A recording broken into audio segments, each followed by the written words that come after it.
Kung gusto natin na ang ating buhay ay maibigay natin sa Panginoon, pati dapat ang ating mga associations, friendships, and the way we deal with people must continuously be surrendered to the Lord.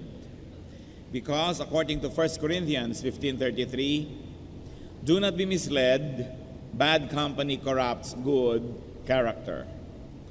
Pag tayo po ay napasama, nahirati at nasanay sa mga masamang mga kasama, ay maaaring pati ang ating buong kaluluwa ay maapektuhan ito. It is therefore of great importance to know people, to be able to measure people so that we may determine how to deal with them and how we are going to allow them to influence us. Meron pong kasabihan na tinatawag na tubog sa ginto. Hindi pala talagang ginto, yun ay tanso lang at itinubog sa ginto at akala mo ginto na. At ang tawag natin kumisan, ayan, natanso ka, na fake ka, hindi pala totoo. It is very important if we're going to grow spiritually to be able to test the kind of people we associate with and also to test ourselves so that we may be responsible associates because we also influence people. Ang atin pong pag-aaral ngayon, very relevant to our spiritual growth because people affect us. 7 tests to know people by. Mga 7 pagsubok, pagkilatis, pagsukat, pagsuri sa tao, at nang makilala natin sila, at nang tayo ay makapag-ingat kung paano tayo makikitungo. Aming Diyos, nagpapasalamat po kami dahil kami malayang nakakalapit sa inyo. Sumasamba kami, Panginoon, ng walang balakid at kami lubos na nagpapasalamat. Salamat po sa aming kalakasan. Salamat sa lahat ng taong tumutulong sa amin upang kami makalaya sa ganitong mga oras para makapagbigay ng pansin sa inyong salita, sa pagsamba sa inyo, Panginoon, at sa pagdala ng aming mga kaloob. Thank you for everybody who helps us, O God, to be free to worship you. And we pray, Lord, that you will work in our hearts today, that you will turn our hearts into your garden, wherein you can plant your seed, the seed of truth, the seed of freedom, and the seed will sprout and grow leaves and bear fruits for your glory and for our betterment. We pray, Father, that you may be our speaker. Forgive us our sins, cleanse us from all our iniquities, make us whole so we can see you.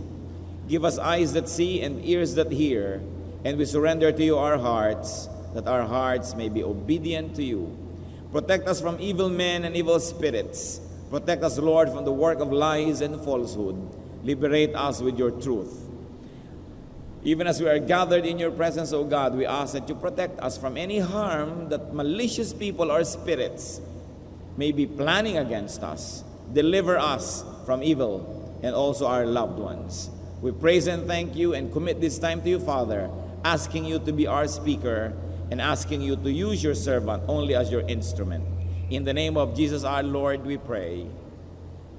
Amen. 7 tests to know people by. First of all is the test of deeds, the test of actions. Pagka po tayo ay nakikisalamuha, nakikihalubilo sa mga tao, ay manmanan ng ating mata, ng ating tainga, kung anong ginagawa nila sa buhay.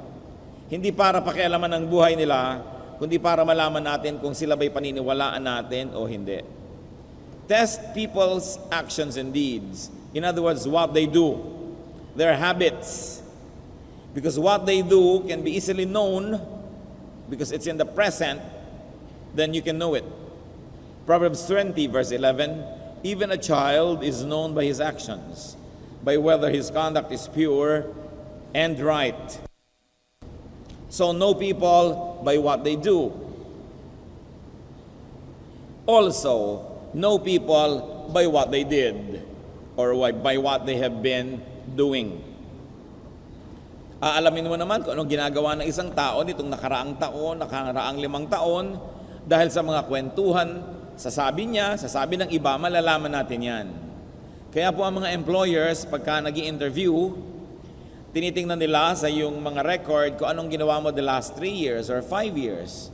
That's why if you are into employment, it's not a good idea to be vacant for several months or years. Because your prospective employer will say, what have you been doing in the last 2 years? You have not been productive. Dahil tinitingnan yung nagawa na. Not by one isolated deed. We cannot judge a person by one isolated deed. Nagkamali minsan, nadapa, merong nagawang hindi tama. Yun ay tinitingnan natin by batting averages, by track record. Ano ba yung pattern ng ginagawa niya? Hindi yung minsang pagkakasala ay itatali mo na siya doon. Pero ano bang paulit-ulit niyang ginagawa? Ano yung kanyang habit? And never be taken by people's intention. Huwag kayong padadala sa ipinapangako, sa mga plano, sa sinasabing ito ang aking gagawin. Ang tingnan ninyo, ano na ba ang nagawa? Why? Because even Solomon, the wisest man who walked the face of the earth, said in Ecclesiastes 1:9, what has been will be again.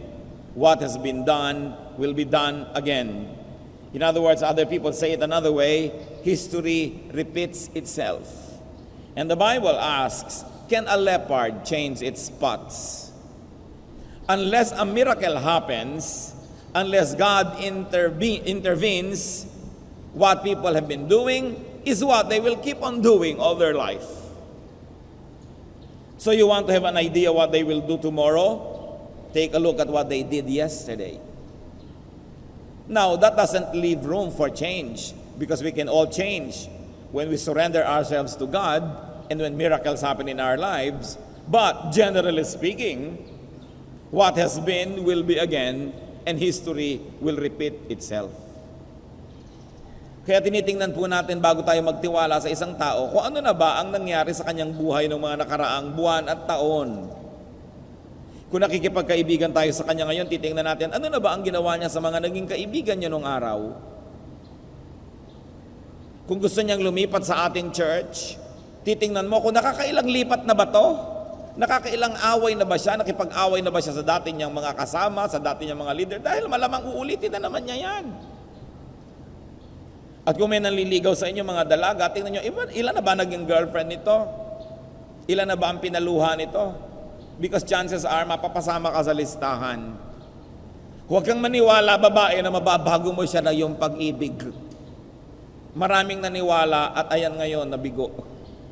Kung hindi mo siya matanggap ngayon at yung kanyang baggage nung nakaraan, hindi mo matatanggap yung darating pa, so huwag ka na lamang magsayang ng panahon.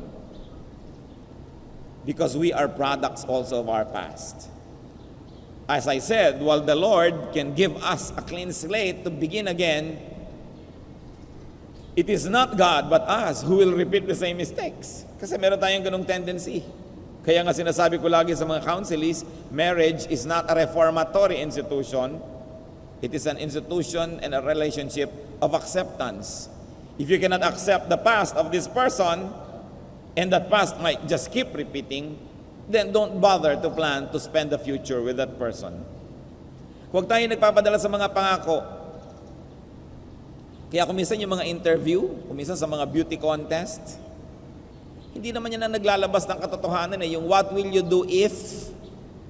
What will you do if you had 10 million pesos? Siyempre ang sasabihin niya, I'll give it to the children of the world, I'll give it to world peace. Kasi what will you do Ang itanong mo, what have you done with what you already received from the Lord? And then you will know what they will do to that which they still will receive. Look at the track record of people. Pagka hindi sila naging mabuti sa mga naging mabuti sa kanila noon, huwag mong asahang magiging mabuti rin sa iyo. Kung may umuutang po sa inyo, mag-research kayo kung anong ginawa nila sa mga nautangan na nila nung araw. Kasi kung tinakbuhan nila yon, malamang tatakbuhan din kayo.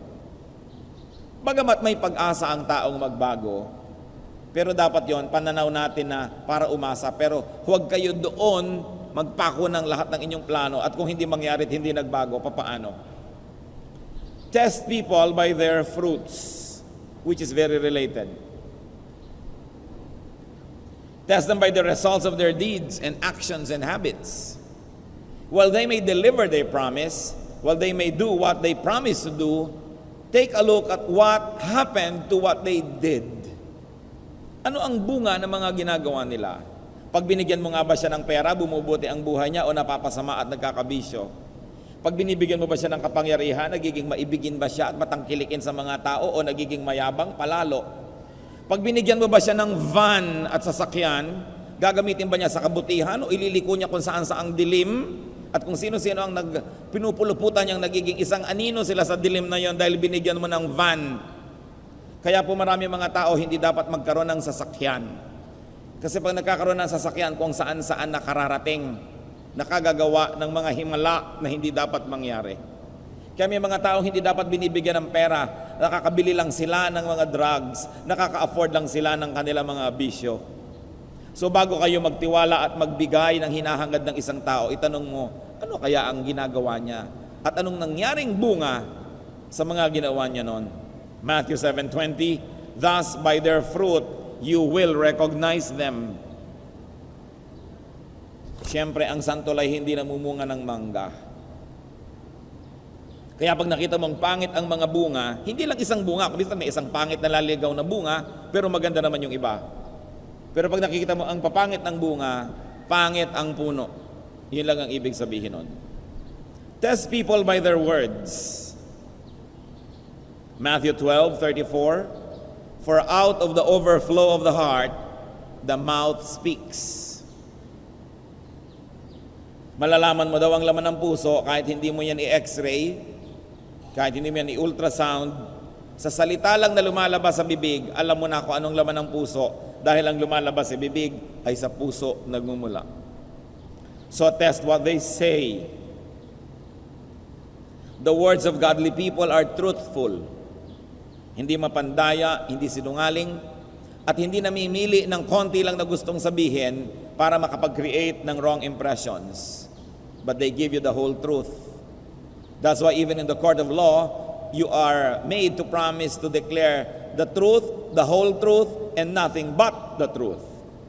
Pag may nagpunta po sa inyo at nagkukwento ng masama tungkol sa isang tao, maaring true, totoo yon. Pero ang tanong nyo, is it the whole truth? O pinili mo lamang yung mga hindi magaganda na sabihin para yung galit mo sa kanya ay lumipat sa akin at magalit din ako? Ikinukwento mo rin ba ngayon ang mabubuti naman niyang mga bahagi at mga ginawa o pinipili mo lang dahil ini-influensya mo ako? Zechariah 8:16, these are the things you are to do. Speak the truth to each other. And as we like to say again, the whole truth and nothing but the truth. Proverbs 8:7-8, my mouth speaks what is true, for my lips detest wickedness. All the words of my mouth are just, none of them is crooked or perverse. People of perverse speech, people whose words are unjust and untruthful, must never be trusted. Sapagkat ang mga pagsisinungaling nila, madali namang malaman Kung minsan kasama nyo sa isang event, mamaya ikukwento niya sa iba yung event na yun, napapansin nyo, iba na yata yung kwento. Maliban na lang, meron siyang memory problem, maaring iniiba niya ang kwento, so malalaman nyo, hindi truthful ang tao na ito. Nakakita na ba kayo ng isang taong 100% wrong? Sobrang success naman yon to be perfect. Kasi even to be perfectly wrong is a great success. Can you imagine? Perfect ka? So pag may taong wala nang ikinuwento sa inyo, kundi puro kasamaan na lang nung ibang tao na naman, makakaasa kayo, propaganda yon. Kasi yung ikinukwento niya alangan mang 100% wrong. So do not trust such people. Do not trust such people that label, this is bad, this is good. Ito very good, good. Binibuild up lang niya kasi meron na naman siguro siyang hinahangad na mangyari. Pero pag sabi mo, anong tingin mo sa taong ito at talagang ina-assess nyo? Well, ito ang nakita ko mga good side niya, ito yung nakita ko ng mga neutral, at ito yung nakita kong mga things to improve on. That can be a more reliable report. Hindi yung puro positive o puro negative, propaganda yon. Test people by their words if the words are fair. Fair even to their enemies.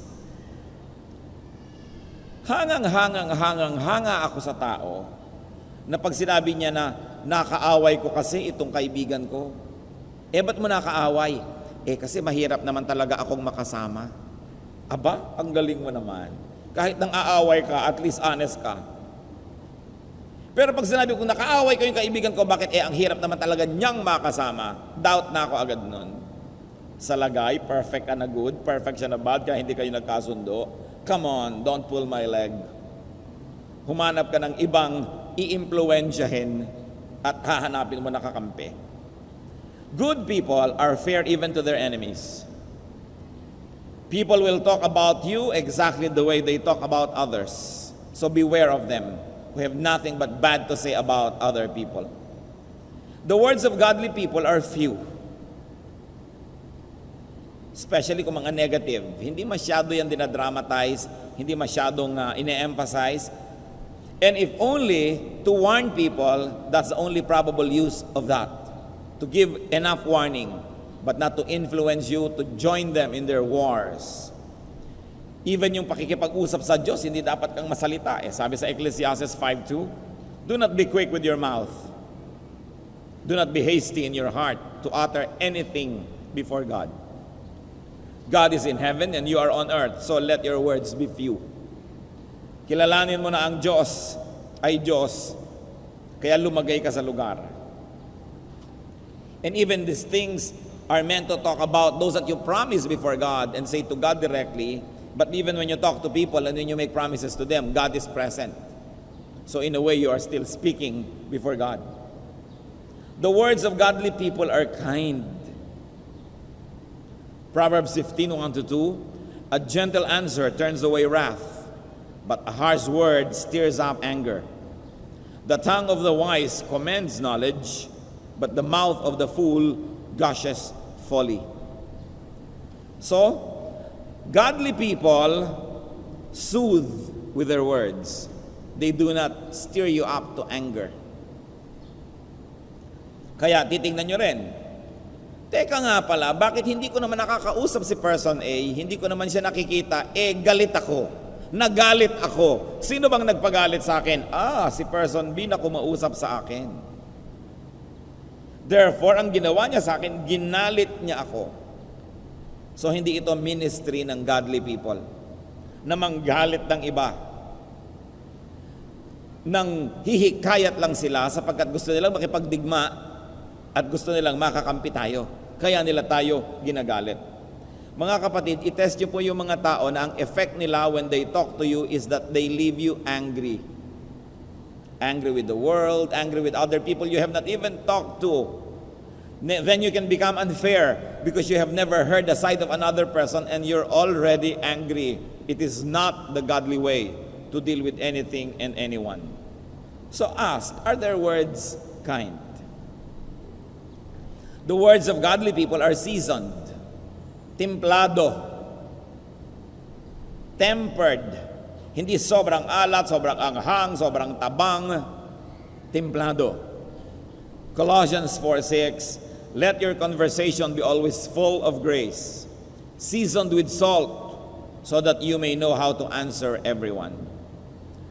Because the mouth reveals what is in the heart, it is important to change the heart so that your vocabulary will change. So once more, you want to know the kind of people you are talking with? Listen to their words. Are the words seasoned? Or are the words deceptive and manipulative?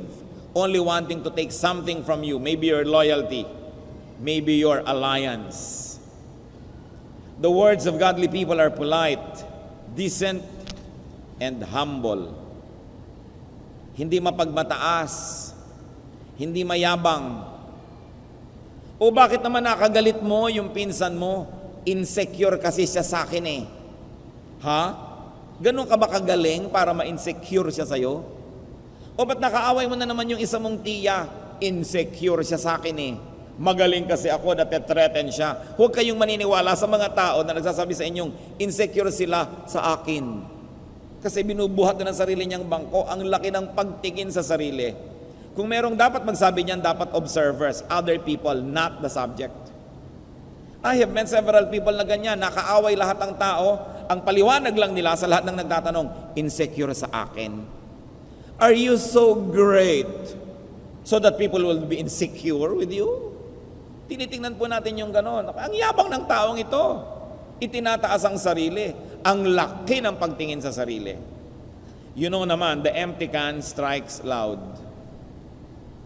Subukan nyo may malaglag na lata, isang puno at isang walang laman. Sino ang maingay? Yung walang laman.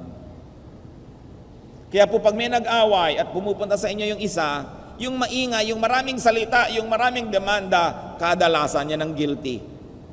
Bakit? Inuunahan na kayo para pag nabalitaan nyo sa iba, kampi na agad kayo sa kanya.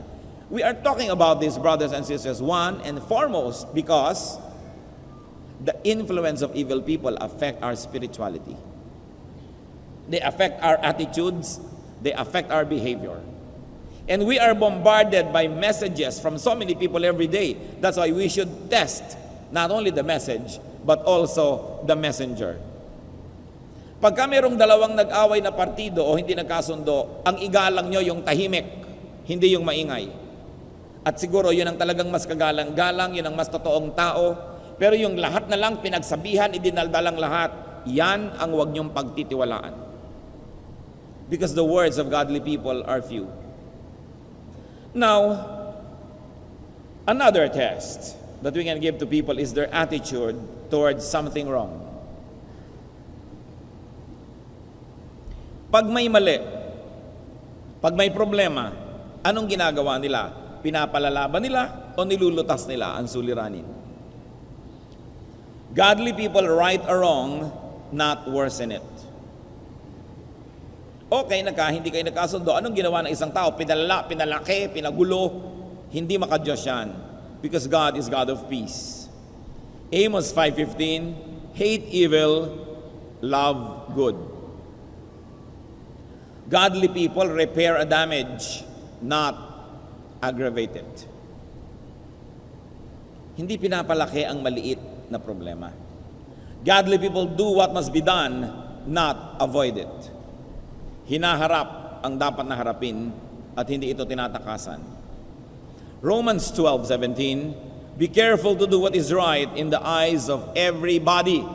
Brothers and sisters, be careful to do what is right in the eyes of everybody. It means not only in the eyes of those who are with you, but also in the eyes of those who are against you. That you will also pass their test.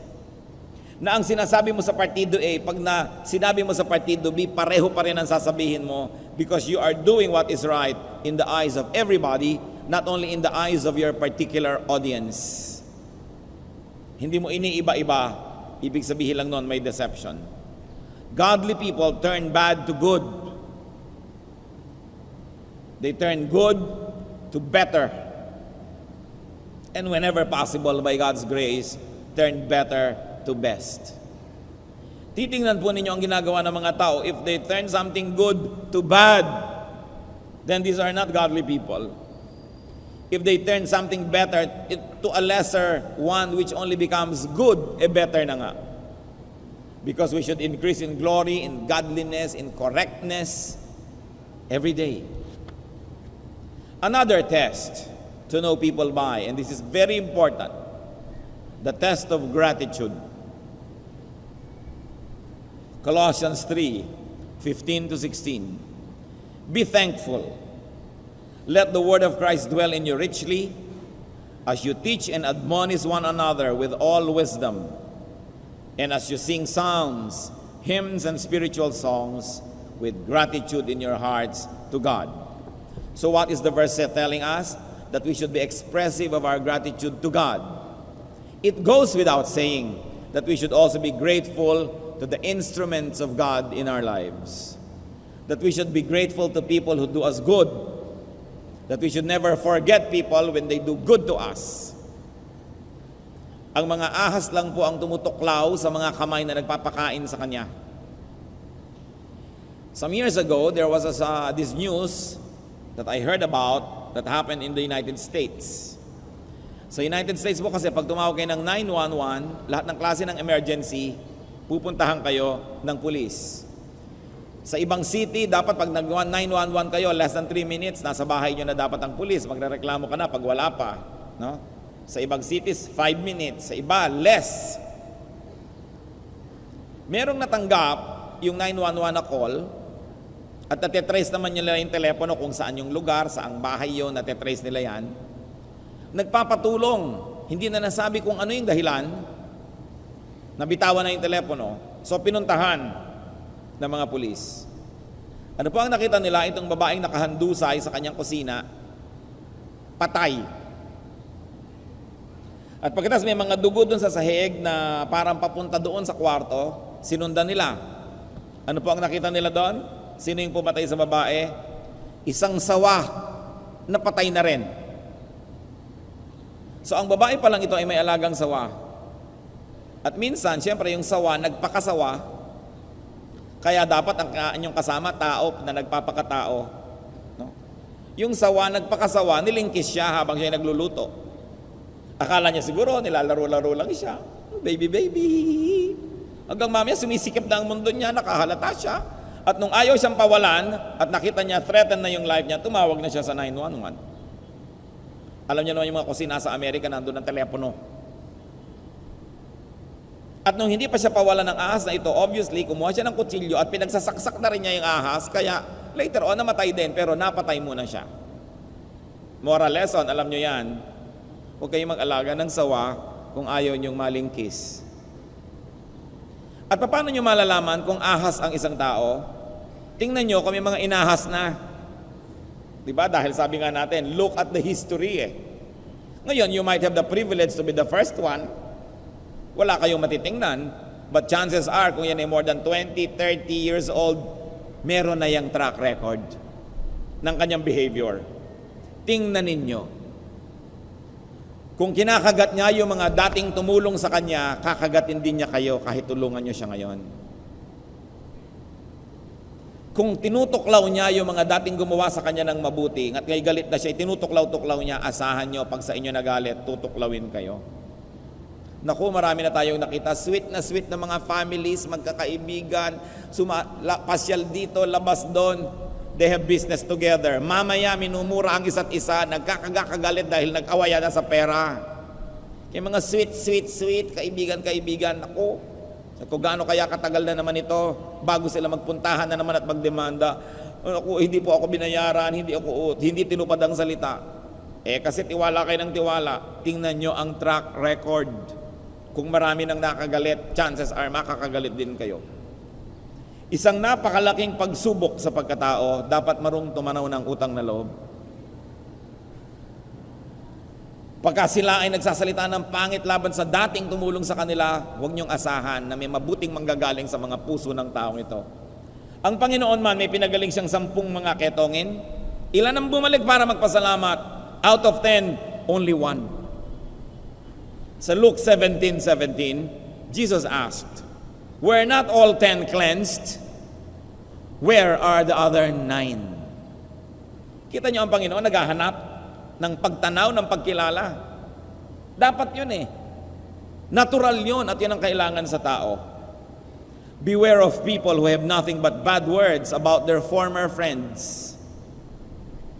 Even their former spouses, kung nagkaiwalay na sila, beware of them. Wala na bang mabuting masasabi siya kahit konti?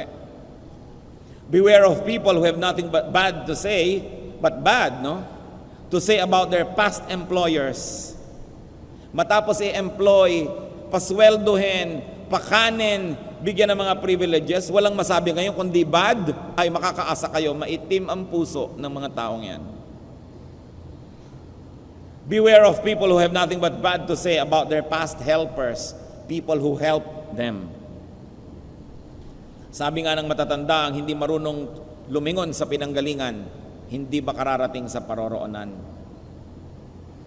Ang hindi marunong tumanaw ng utang na loob ay may mababang uri ng pagkatao. Pag-ingatan ninyo ang ganitong mga tao. Another test to know people is by their desire. Ano ba ang gusto niya sa buhay? Because desire can lead one to become evil. So kung meron siyang gusto, hindi naman masamang may gusto ang tao. Pero ano ang handa niyang gawin para lang makamit niya yung gusto niya?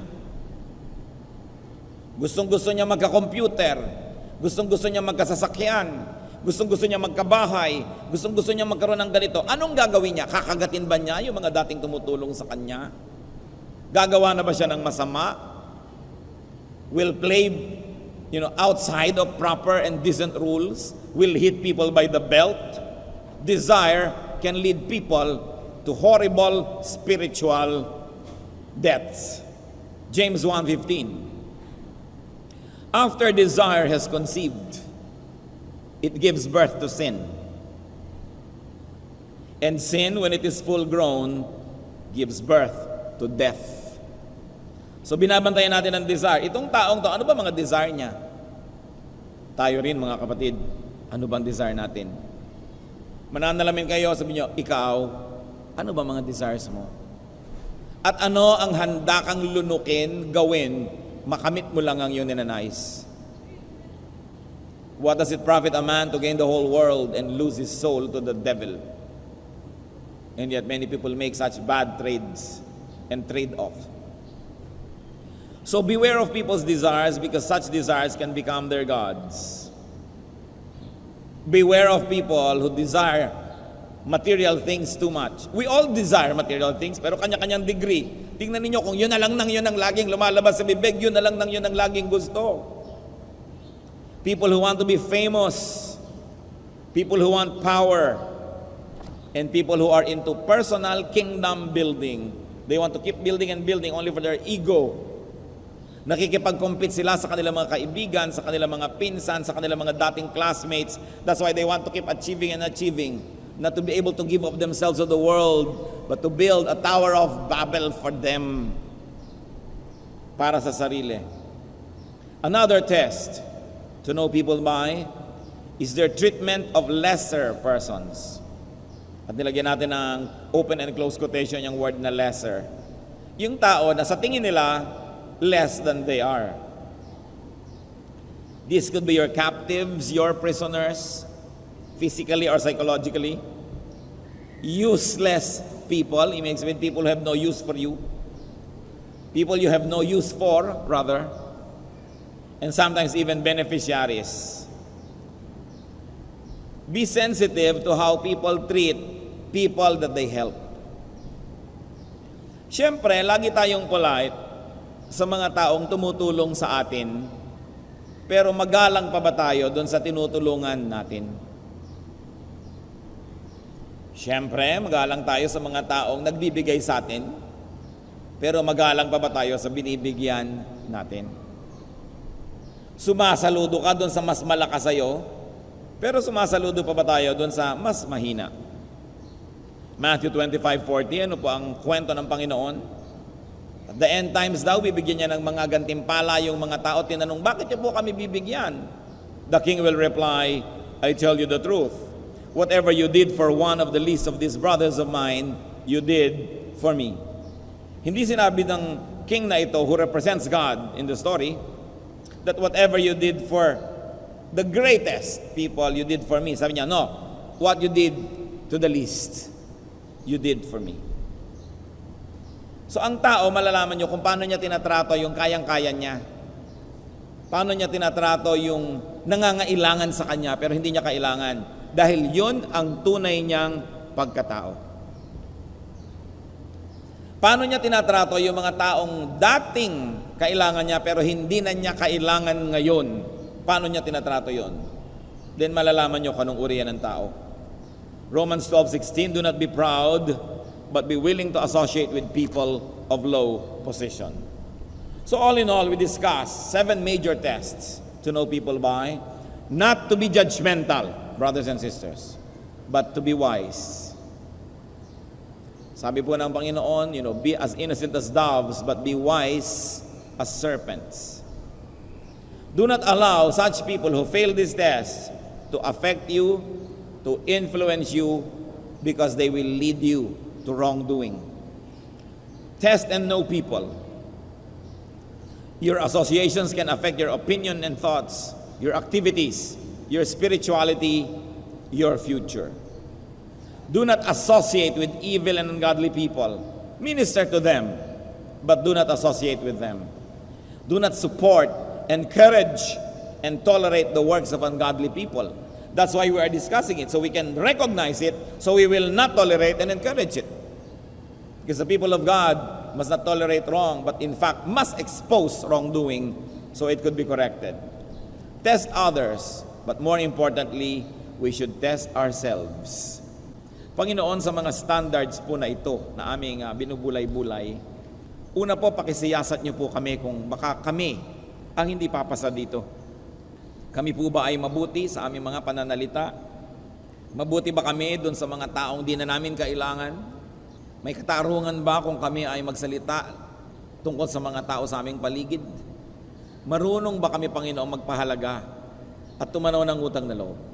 Ganon din, Panginoon, turuan niyo kami na sukatin, suriin ang mga tao, lalo na yung may mga influensya sa amin. Baka madala nila kami sa mali. Baka kausapin kami ni Satanas sa pamamagitan ng bibig nila. Ituro niyo po sa amin maging maingat. At bigyan niyo po kami ng karunungan na makitungo sa mga tao, lalong-lalo kung nakita namin na merong mga dapat kaming pag-ingatan. Ituro mo sa amin ang marapat. Ipatawad mo po sa amin, Panginoon, kung nagkamali kami na nakikiisa, nakikiayon, sumusuporta sa masasamang tao at sa masasama nilang ginagawa at sa kanilang mga pandaraya. Ituwid niyo po kami nang ang ibinibigay niyo sa aming lakas, kayamanan, panahon, magamit namin sa pagsuporta sa tama at hindi sa mali. Teach us to be just. Teach us, Lord, to be correct in our dealings with people. But above all, teach us to be just and correct ourselves. Manalangin tayo ng matahimik, mga kapatid, at humingi tayo ng leading from the Holy Spirit as to what we may pray for and who we should pray for in reaction to these reminders from the Word of God.